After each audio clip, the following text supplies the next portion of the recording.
what were kind of the points of emphasis and areas you wanted to focus on as a defense in the bye week? In the bye week, I think building more depth, obviously. Obviously we're down some guys up front, so, building depth and getting more guys comfortable with their job and then just polishing things up, really. I mean, every week you got stuff to work on, so just everyone understanding their role, their fit and the scheme, and just kind of working together. As an older guy, you've been through these open dates before. What did you do this time, knowing that you've got to grind ahead? What did you do? Did you have any fun? And then what did you do to try and prepare for this final stretch? I got to go home, but my process has been the same, since I've been here.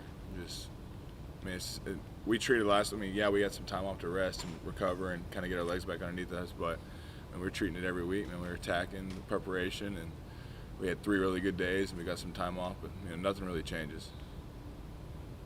Because you've been around for forever. Is this your 3rd trip to Syracuse? This will be I think so. Yeah, this will be the 3rd one. What can you tell everybody? What's it like, first of all, playing on a Friday night, playing in that dome? Yeah. What is that environment like? It's great, man. They got a good spot up there, and there's a lot of history in that dome, and it gets loud, and they're going to bring their A game, so they're always a great opponent and a great challenge for us.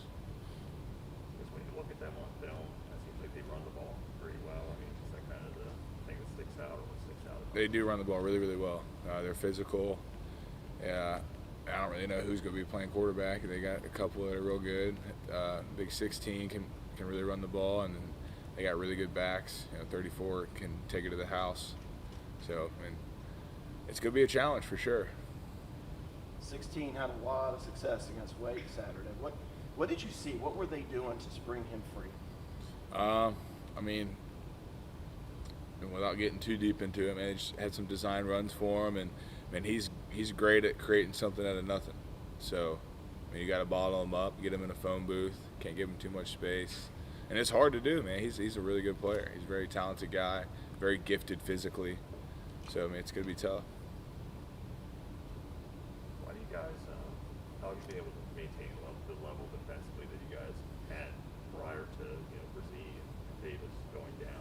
What have you seen from the defensive tackles? I think Rook has stepped up, big for us, and kind of being that main leader in the room now when it comes to being on the field. Don't get me wrong, TD and Brian are still very much involved and around in the team, and then other young guys. Trey Williams has really stepped up.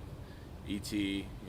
Peyton Page is getting in there. So, we're lucky to have the kind of depth we have at that position. Obviously, we wish no one would have gotten hurt, but we're still very capable of performing at a high level, and that's been the expectation. Those guys know that, so they're living up to it, I think. James, you guys, there hasn't been that much margin for error this year. Could something be said for that adversity sharpening you guys as a defense and making you better? We're definitely battle tested. I know that. We've seen it all, been through it all. So it's not like we're gonna, be thrown into something we haven't been through before, because we have. Y'all have seen it. So yeah, I think you could say we've earned our stripes a little bit, and you just got to keep it going. I don't know if you watched any of the wildness from this past weekend. Oh, I did. Craziness all over college football. Yeah. Does that give you, an idea? Hey, it's not over, man. Anything can happen. Everything is still in front of us. Yeah, it's kind of frustrating when you look at some of the rankings. We're an unranked team. Our 2 losses are against a number 1 team in the country at a neutral site, 10-3, and at a double overtime versus a top 25 team. So I think, that's kind of frustrating on my part when you almost feel a little disrespect. I get it, but like you said, there's plenty of time left to climb up that table again, and like you said, nothing's off the table for us. Nothing is.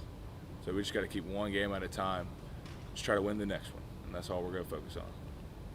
Speaking of that, James, obviously you guys go on the road for the next 2 weeks. One is a Friday game. How does that just factor into things, or how are you preparing for that kind of stuff?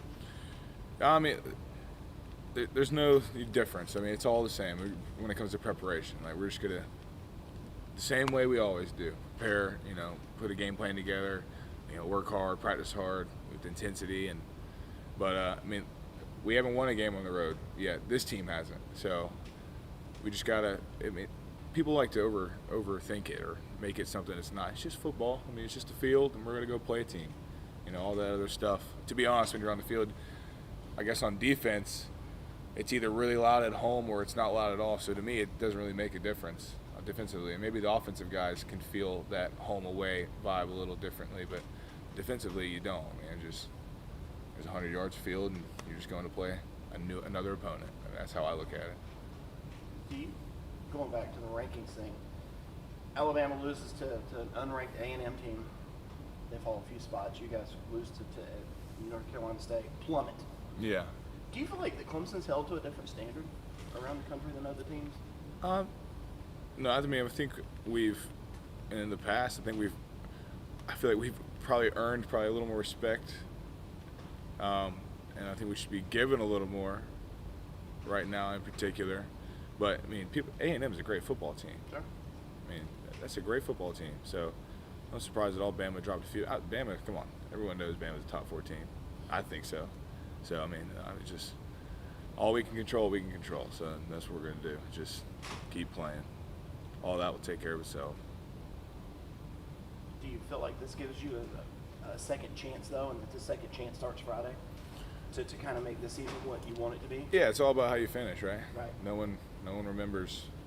We always say it in here. No one remembers September. They remember, November when it's all said and done. So you can start great, but it's all about how you can start bad, but it's all about how you finish, and that's all our focus is now. I mean, that's done. 3-2. That nothing we can do to change that. We can grow from it though, and get better, and I believe we're doing that. And so I guess we'll find out real soon. Anything from Zoom for James? Yeah, I've got one. Go ahead. James, you obviously have been with this program for a while, and I wanted to know if you could speak on how's it been playing with Balon, both you guys seniors. Yeah, Balin. Man, that's one of the hardest, probably the hardest working dude I've ever, been around here. Outside of some of the Power Rangers from the past, but we just have some great chemistry. I love playing next to him. He makes me better. It's just I'm blessed to have a teammate like that for sure. And he's the epitome of what we want on defense and who we're about. So I'm lucky to have him.